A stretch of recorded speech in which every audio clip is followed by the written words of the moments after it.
Hey everyone, welcome to Echoes from the Basement, an X-Files podcast.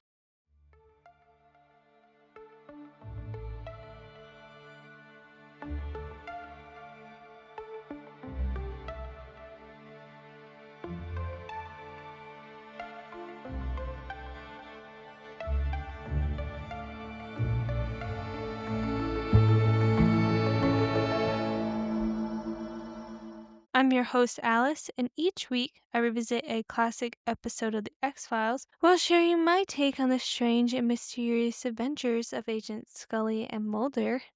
And who knows, I might even make a believer out of you. Hey everyone, how's it going? This is my fourth attempt to record this episode. I'm just having a series of bad luck this week. I still have the two dogs here and we're having really fun, but I'm feeling very stressed. We're on episode 17, E.B.E. We're over the skies of Iraq, the 37th parallel present day. A pilot stares deeply into the dark night sky. He checks his radar and finds nothing appearing on it until, out of the corner of his eyes, he sees an oval spacecraft zoom by him. The pilot is stunned and he takes a second glance to make sure what he really saw was indeed a spacecraft. He checks in with his base. Speaking in Arabic, he says, "I request an ID on an object 25 miles from my position." The military checks their radar system, but nothing is showing up. The pilot must be mistaken. He then glances around looking for the unknown object. The pilot says, "I just saw it." Then a flash of light appears. The pilot screams in terror. The military base screams out to the pilot that you're under attack. He puts on his oxygen mask when another flash of lightning is beamed into the pilot's aircraft. The pilot tries to evade his enemy, and with success, he fires a missile at the foreign object. In Harik, Turkey, NATO surveillance station on the Turkey-Iraq border, a radio chatters in a dark room. Loud hum fills this room while the soldiers are sleeping. An echoing explosion erupts, which wakes the soldiers from their slumber. Panic sets as the soldiers run from their room and peer out of a window. A large ball of fire consumes a small section of forest only a few feet away from their bunker. The American servicemen report back to their superiors and phone in what they saw. The soldier says they saw a downed plane and they're going to go check it out. The soldiers don their uniforms, bring medical supplies, and make their way to the downed aircraft. A light is seen in the sky, but then disappears. Now it's 12:20 a.m. Central Time, Route 100, Reagan, Tennessee. A radio voice pierces a dark road, a flash of headlights appears, and a truck is speeding to its next destination. The truck driver changes the radio station. He listens to an ad, but something strange happens and the radio goes crazy. Static sounds blare across the whole truck. The radio flips between channels and then suddenly stops. The driver chooses a radio station discussing aliens. The host tells a tale about a cigar-shaped object with flashing lights. Another voice mentions they have seen 3 spacecrafts flying over their county. As the truck driver listens to this segment, the police flash the lights behind him. The radio host announces he saw one just right now. The UFO is above the water tower. The police pass the truck, but the radio turns static, the driver's power turns off, and the driver almost loses control. The truck shakes violently until the driver finally stops the vehicle. Sensing something suspicious, the driver grabs his gun and exits the truck. A loud hum appears. The man looks around to find the source of the sound, but he doesn't see anything. Panic settles and the driver grips his gun and looks around to investigate some more. The hum grows louder, still nothing though, until blending into the night sky, a spacecraft appears. The truck's back door flies open. Quickly, the man starts to shoot as he's turning around. The next day, Mulder has 2 timers, a backpack, and a radiation detection gun. Scully picks up a shotgun shell on the ground, stating that the driver just probably saw a mountain lion. She goes on to explain that these flashing lights were just lightning, and that's what caused the electrical failure in the truck. Mulder is tracking something with his gun. He finds something, a white substance on the ground. Mulder is not paying attention to Scully. He picks up the white substance and bags it for evidence. Scully goes on explaining how the driver could have seen swamp gas and he confused it for lights. Mulder doesn't buy it though. He states, how could all these people, the trucker, police officer, and citizens, become hysterical over swamp gas? Mulder's theory is that this county had alien visitors. There's an overwhelming amount of evidence. The only question that matters now is, why did the aliens choose the truck driver? Scully replies with, what if he was so tired he was just delusional? Mulder stops his stopwatches as he talks to Scully. The odd thing is that they stop at different times. How can Scully explain this? Now in Lexington, Tennessee, we're at a police station. Mulder and Scully speak with the driver. The police detained him without any explanation. All the officers told the driver was he can't be firing a gun on a county road. The driver doesn't believe them. He thinks that there's something more to this. We find out his name, which is Mr. Mulder asked Mr. Rhineham, the driver, if he could tell them about what he saw last night. The man tells an eerie tale of a round saucer-shaped object in the sky. It had orange and green lights. Mulder fires back. Last night you reported that it was cigar-shaped and black. Sweat pours down the driver's face. All he wanted to do is just deliver his shipment. He starts to cough hysterically as if somebody was strangling him. Scully pours a glass of water for the nervous driver. She pushes the glass over to him and casually says, how long have you been experiencing that cough? The driver pushes the glass back to Scully. Angrily, he says, why? Scully plays the good cop. She says, you said you were a veteran. I'm just concerned. He mutters, what does that have to do with all of this? Scully calmly says the rash, cough, and the fever are all symptoms of Gulf War syndrome. But the driver was never in the Gulf War. Mulder shoots back, okay, well, how long have you felt strange for? The two agents pry the information out of the man. He says he's been feeling ill since last night.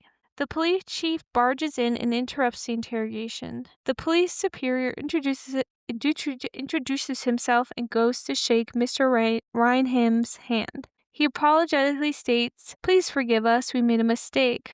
The driver looks confused. Please, you're free to go, sir, the police chief states. Mulder interrupts and says, I would like to look over at the truck. The police tried to brush him off, saying that was unnecessary. Mulder persists. That man has had an encounter and the truck contains important evidence. Mulder blocks the door, making one last plea. The police chief shuts him down, stating that they will not work with the FBI anymore and they do not need their help. Scully interrupts, saying, how come? The chief stutters, just leave already. Mulder and Scully exchange glances as if they both have the same idea. The police are trying to cover up something. The agents leave.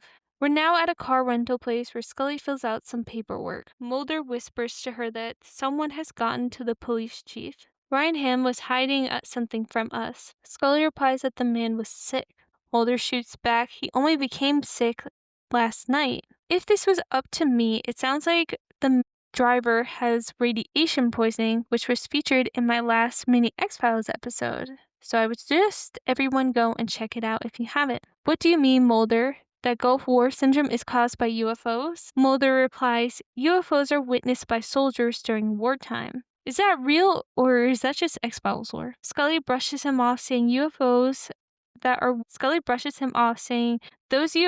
are witnessed are just enemy aircrafts. Mulder believes that UFOs or classified weapons or aircrafts made those soldiers sick. Scully and Mulder continue this conversation onto a bus. Scully suggests that the base in Little Rock, Arkansas was flying experimental aircrafts, but this theory doesn't explain Rhineham's symptoms, replies Mulder. The bus starts to move. Mulder insists he just wants to talk to the military. Scully is flabbergasted by this idea. You can't just talk to the military and they won't give you any classified info. It's not our government Mulder wants to talk to, but it's another group, a government watchdog. Now we are introduced to the Lone Gunmen. They are a group of men that publish a magazine discussing topics and information regarding the government and classified activities. The two agents make it back to Washington, D.C., and a camera clicks and a strange man is taking pictures. There is another man talking to Mulder. He looks like Garth from Wayne's World. He has long blonde hair and glasses. Another man in a suit discusses another topic with Mulder regarding the CIA. The blonde-haired man asks if this was his skeptical partner. They all glance at Scully. A man with glasses, Hickey, who was taking pictures, states that Scully is hot. The man in the suit presses Scully on her skepticism about his ideas on the CIA. Scully says, "You're giving our government too much credit. They can't do anything, let alone have an evil master plan." The phone rings. The blonde-haired man answers and starts to secretly record the call. The man in the suit doubles down on the idea that the government can be evil and that they control our every move. Scully sarcastically replies, "How could they be doing that?" The man in the suit says, "I'll show you. Give me a $20 bill." Scully pulls one from her wallet and hands it to the gentleman. The suit man examines and tears the money. Mulder laughs as Scully races over to retrieve her bill. The man pulls a string from her $20. He says that this is a magnetic strip that the government uses to track you. The government uses the metal detector at the airport to see how much you're carrying and where you're going on your trip. I'm not sure if I believe this one. What if you got the $20 bill from somebody else, and how does that work? Does it track them? Or what happens if it ends up in a cash register and stays there? Scully debunks the man's theory, saying that the strip is an anti-counterfeiting measure. The blonde man asks, why is the string on the inside then, while other countries put theirs on the outside? Mulder interrupts their debate. He asks the group, "What do you know about the Gulf War syndrome?" The men come up with all different theories, ranging from Agent Orange to artillery shells coated in uranium. Mulder asks a follow-up question: "Have you heard of any aircrafts being flown during the Gulf War?" The group is confused. "What about UFO activity?" Mulder states. The group laughs at this idea that Gulf War syndrome is caused by UFOs. For anyone who doesn't know what Gulf War syndrome is, according to Google, it is unexplained chronic symptoms that developed when veterans fought in the Gulf War. They would experience fatigue, headaches, respiratory problems, etc. The two agents go back to FBI headquarters in their basement office. Mulder is examining the evidence thoroughly with a magnifying glass. He slowly glances over the photos, hoping to see something. Scully mentions to Mulder about the lone gunmen and how paranoid they are. She points out how the blonde man answered the phone. Scully sarcastically says they probably think that each call they receive is monitored, and that someone is always watching and following them. She continues, it's a form of self-delusion. During Scully's monologue, she pulls too hard on her pen and discovers something: a microphone. Mulder examines the item and Scully is in shock. They've been bugged. We're now in Mulder's apartment. It's dark outside, and Mulder can't sleep. He changes his desk light bulb from a regular one to a blue one and closes the shades. He darkens the room, turning each light source off one by one. On the outside, we see that Mulder's window has a blue hue. The agent seems to be waiting for someone or something. Hours go by and Mulder falls asleep. The phone rings and awakens him. He answers. The phone caller hangs up. Mulder is now waiting on a bench. Deep Throat approaches him. I wonder if this was a bat signal for Deep Throat. He sits beside Mulder and they banter about baseball. Camera flashes. I'm sorry, the dogs are fighting behind me. A camera flashes and Deep Throat turns away. Mulder concernedly says, "It's just a tourist. What's the matter?" Deep Throat responds with, "Nothing is what it seems." Mulder refreshes Deep Throat with the story of the truck driver encounter. Deep Throat looks away from Mulder, but Mulder pushes him for more info. Deep Throat glances at him reluctantly and pulls a folder from his coat pocket. He hands it to the agent and walks away, but not without a warning. Deep Throat says Mulder is on a dangerous path. A man speaking Arabic plays in the background as Mulder looks at the containments of the file. It's a top secret report. We see a flashback to the pilot. Scully marches in and says that the truck and the driver are bogus. She checked the logs and records and nothing matched the truck. One of the records said that the truck weighed 3,000 pounds, but it actually weighed over 5,000. There's something in that truck, Scully continues. Even the truck's driver name was a lie. His real name is Frank Druce, and he was in Special Operations Black Beret in Iraq. This wasn't his first time getting sick. He's been to the VA hospitals 3 times now. Mulder rushes from his chair yelling, "We had it and we let it go." He fills Scully in on the Iraq soldier who shot an unexplained object down. Then the ship was recovered by the army. Mulder continues, Frank would be the perfect person to smuggle that spaceship to a lab in the US. The military has a past of transporting things in unmarked trucks. Scully asks, where did you get this information from, Mulder? He replies, from a powerful man. Scully pushes for more info. She wants to meet this man. The two agents fight over Deep Throat, but Mulder sides with him, saying he helps us and steers us away from harm. Scully, on the other hand, says, we don't know for sure.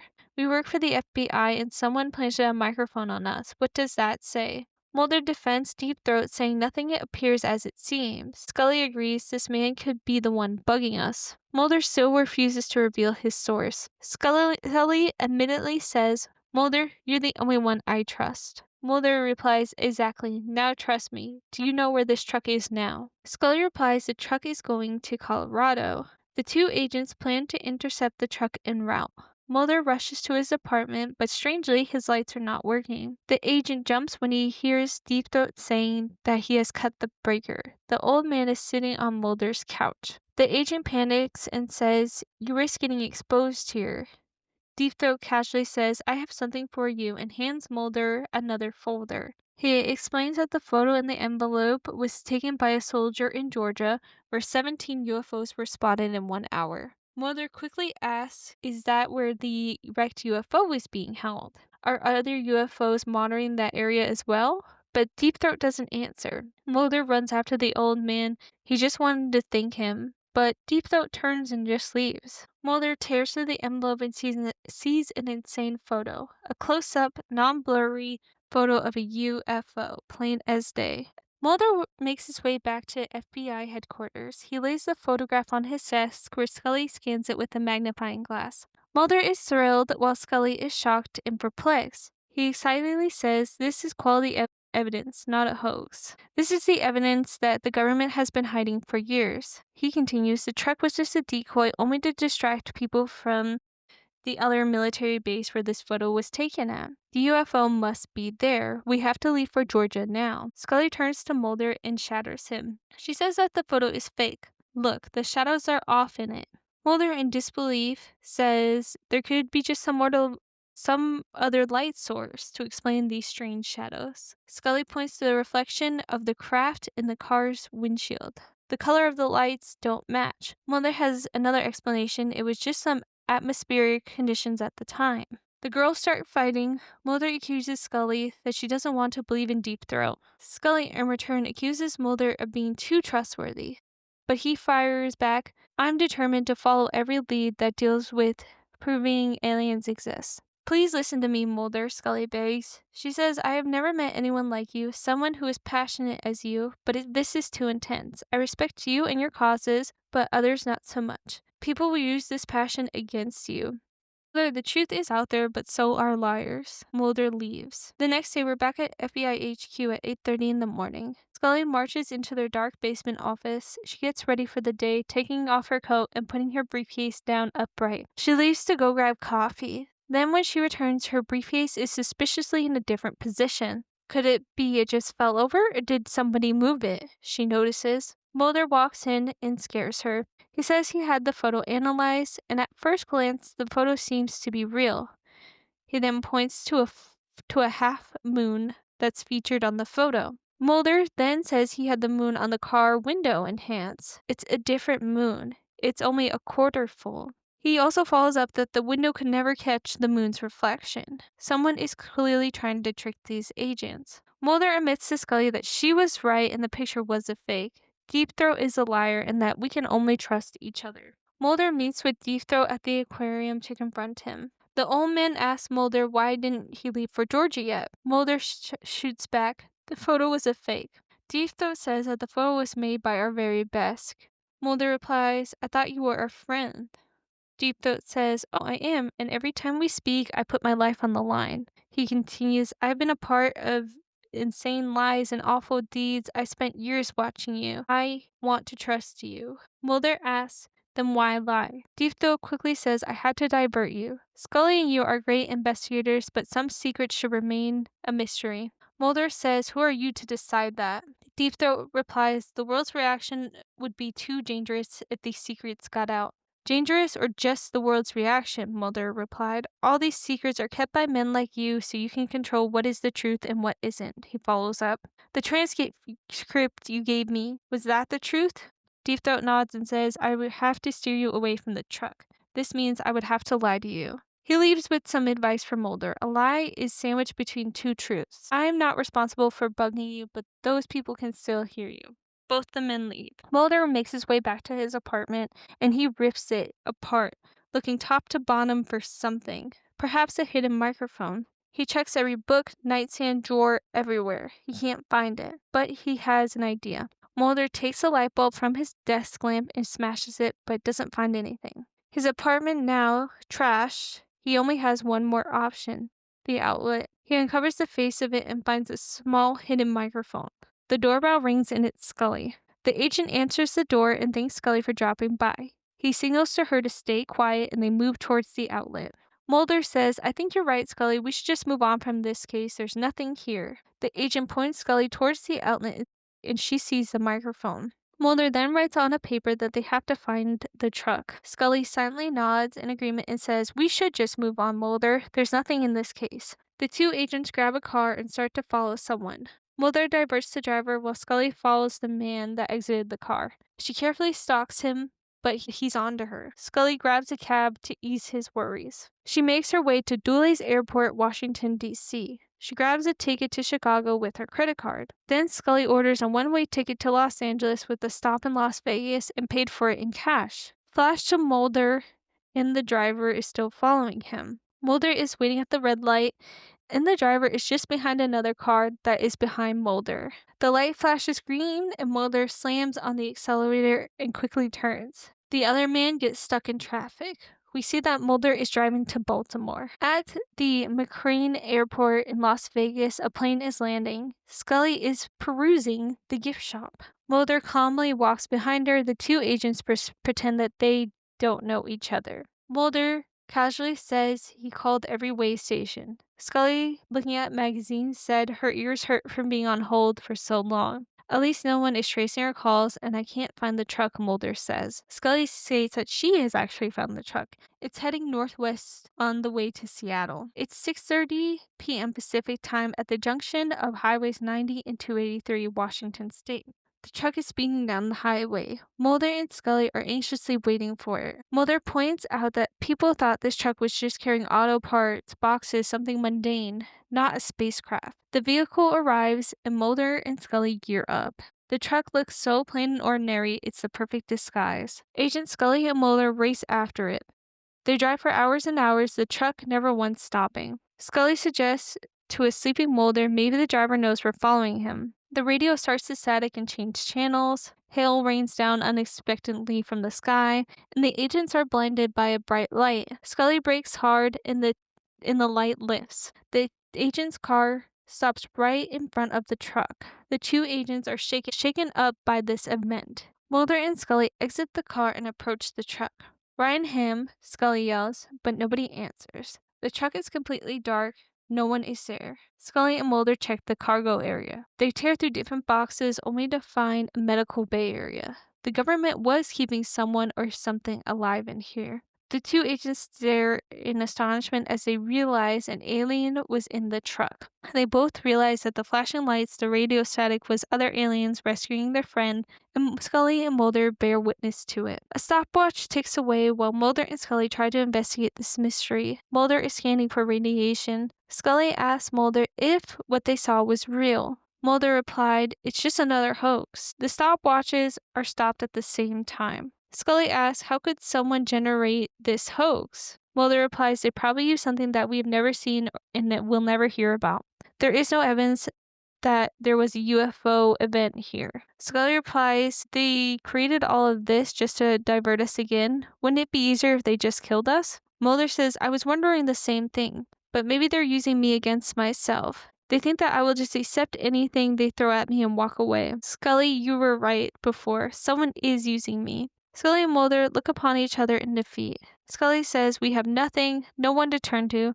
Mulder says, we do, actually. The two agents are staying at a hotel. Mulder is giving directions to somebody over the phone. He brings a map to Scully, stating he has contacted many organizations that keep track of UFO. NICAP is mentioned. Again, we will see this organization throughout the X-Files series. Mulder continues and says the organizations have never reported a week of this amount of sightings. So we see that the reports started in Tennessee and then followed the path of the truck. Then after last night, 7 sightings were reported in Mattawa, Washington. This is the real site of the UFO crash. These aliens want their friend back. The 2 agents travel to Mattawa.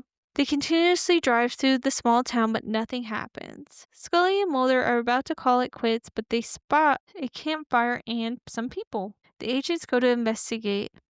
These people are holding signs welcoming aliens to Earth. One man is dressed like an alien, and one guy greets them in an alien language. I feel like Mulder is just cringing on the inside. These people are having a UFO party. Mulder asks, have you seen any UFOs? The man replies, we have. We've seen them for the last 2 nights. They've been hovering over the power plant. The 2 agents make their way to the area. They see the original truck driver casually walking out of the heavily guarded facility. Mulder calls the lone gunman group for help. The blonde man answers. Mulder tells the man to turn off the recording. Mulder asks, how would you like to have a picture of an alien on the first page of your magazine? The man replies, what do we have to do? The group makes false passes for Agent Scully and Mulder. The 2 agents make it past the security guard and into the building. They reach an area that is guarded by a security guard. Scully and Mulder pretend to pass by on their way somewhere else. They stop at the end of the hallway. The agents whisper to one another, trying to figure out how to get past the guard, but they've been spotted. The guard asks them to please come with him. Mulder tries to explain that they're just lost, but Scully says, give it up, Mulder, he knows. We're FBI agents, and she reaches for her ID. Mulder runs and reaches for the door. Scully blocks the officer from shooting him. He races down the stairs, and more guards run after him. He continues to run. Mulder sees something, a room with an operating table. The guards surround him before he reaches the door. Deep Throat appears and tells the guards to let Mulder go. He tells Mulder, I know how badly you want to see inside, but it's dead. Deep Throat continues, after Roswell, there was a secret conference attended by the US and everybody else in the world. The terms were, if any alien survived a crash, the country that the alien landed in would be responsible for its extermination. Deep Throat continues, he is 1 in 3 men that has unalived this type of creature. He shares a story of a UFO sighting when he was in Vietnam. The military shot it down and brought it to Deep Throat. He continues the story about how he killed an alien and is haunted by its innocent blank expression. He says, I don't think he even knew what a gun was and what was going to happen. This instant eats away at Deep Throat, but then he says he found Mulder. He goes on to say that he helps Mulder to atone for what he has done, and that Mulder will set the truth free. The agent looks into the room and nothing is there. The guards release both Scully and Mulder. Mulder talks to Deep Throat as they walk out of the facility together. Deep Throat mentions how quiet Mulder is. The agent glances at him and states, I'm not sure which lie to believe. Deep Throat walks into the fog, and Scully joins Mulder in watching Deep Throat walk away. In my opinion, this episode was just kind of okay. We get some insight and lore about Deep Throat. The episode feels a little too slow and boring to me. On the other hand, we witness the complex relationship of Deep Throat and Mulder. What is Deep Throat trying to hide? How many secrets does Mulder have to uncover before he reaches the truth? And should the public know about all these secrets, or would it be too dangerous, as Deep Throat said? What do you guys think? Comment below and check out my post on Instagram at Echoes from the Basement. And thanks for listening, all you truth seekers, abductees, and X-Files enthusiasts. Be sure to like, subscribe, and share the show. And remember, the truth is out there. You just have to find it.